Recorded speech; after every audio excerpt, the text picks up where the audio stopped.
sabemos que é difícil para muita gente agora com frio emagrecer, né? Mas é bom aproveitar esta época para perder uns quilinhos. A gente viu uma atividade bem interessante, que foi o Foca na Balança. E agora que tal pensar de uma maneira diferente sobre alimentação? Até que ponto podemos comer de tudo sem precisar sofrer? Veja a reportagem de Cláudia Duarte.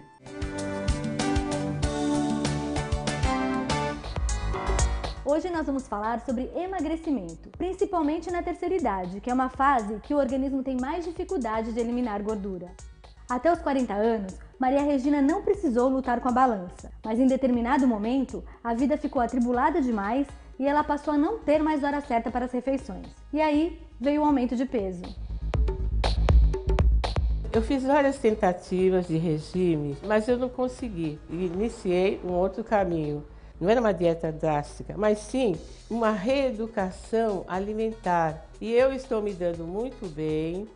Eu comecei a eliminar peso e a minha autoestima aumentou. Agora eu tenho uma nova perspectiva de vida. Pois é, a reeducação alimentar é fundamental para emagrecer com saúde.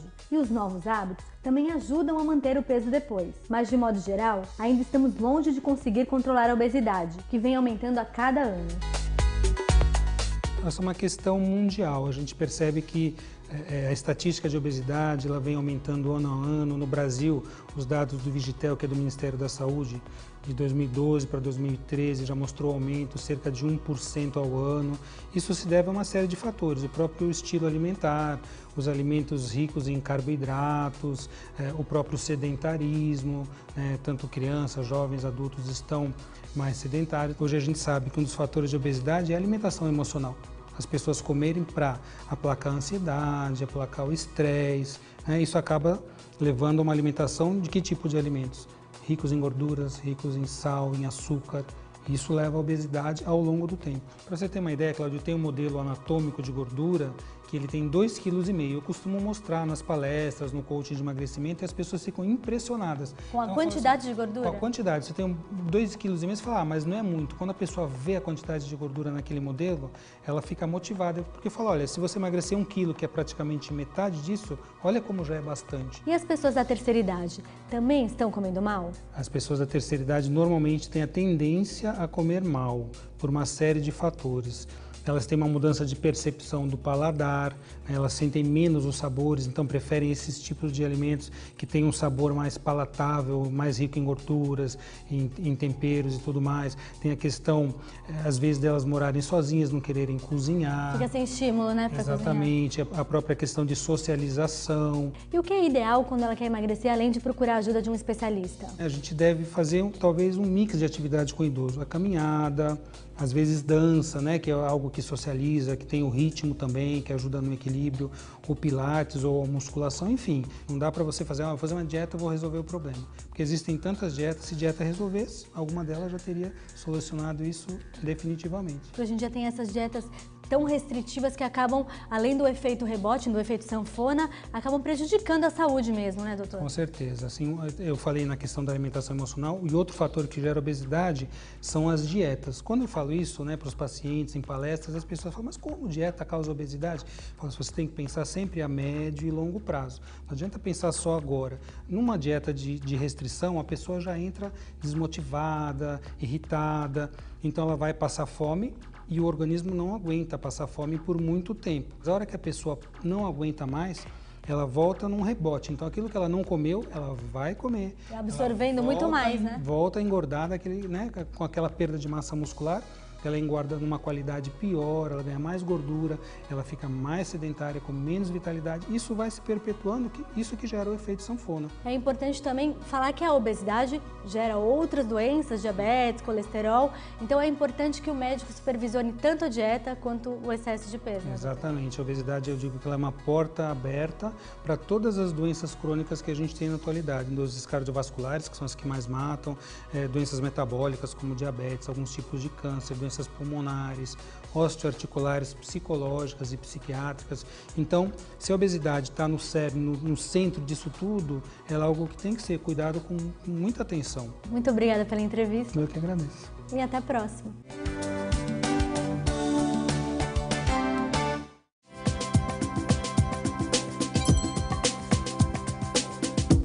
Bom dia, Janaína, bom dia a todos. Eu gosto muito de um economista que eu considero um filósofo chamado Eduardo Janete da Fonseca, em que ele tem livros preciosos sobre a arte de viver, embora sempre enfocando pelo lado econômico. E tem um livro dele chamado O Valor do Amanhã, em que ele situa um duelo que eu trabalho por outro lado. Como nós garantirmos alguma segurança para o futuro sem deixar de viver as coisas do hoje. E esse livro, chamado O Valor do Amanhã, vai sempre discutindo em vários campos como nós fazermos isso. Eu acho muito importante que a gente pense no que é o amanhã para nós. Há um conto, inclusive, de Orígenes Lessa, que um pensador chega numa cidade em que algumas pessoas estão ameaçando de se matar no dia seguinte. E ele pede que esse pensador faça alguma coisa. Ele manda buquês de rosas para as pessoas, rosas vermelhas, apenas com cartão escrito amanhã. E ele diz, se eles se comoverem com esse amanhã, eles não se matam. O amanhã é muito importante. Que valor você dá para amanhã? É um valor do medo, é um valor do desconhecido, é a preocupação com o envelhecimento, com a decrepitude, ou é a certeza das coisas que você fez hoje e que poderão ter resultados amanhã?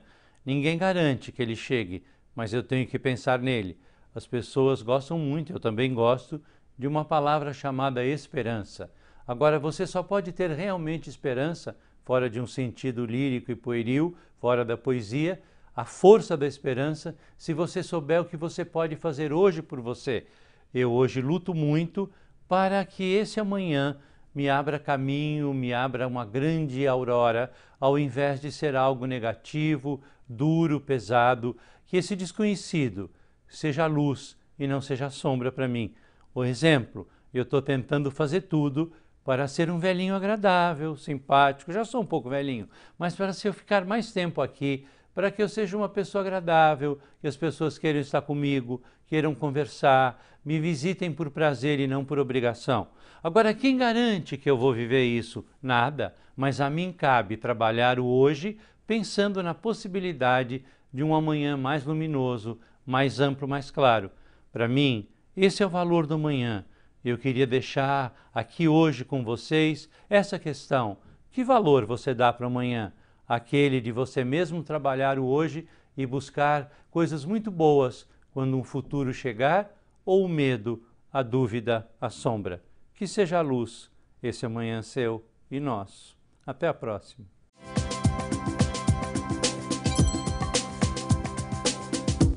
No próximo bloco, Cristina Guedes vai mostrar um exemplo de quem não deixa de ir atrás de um sonho. A gente volta já.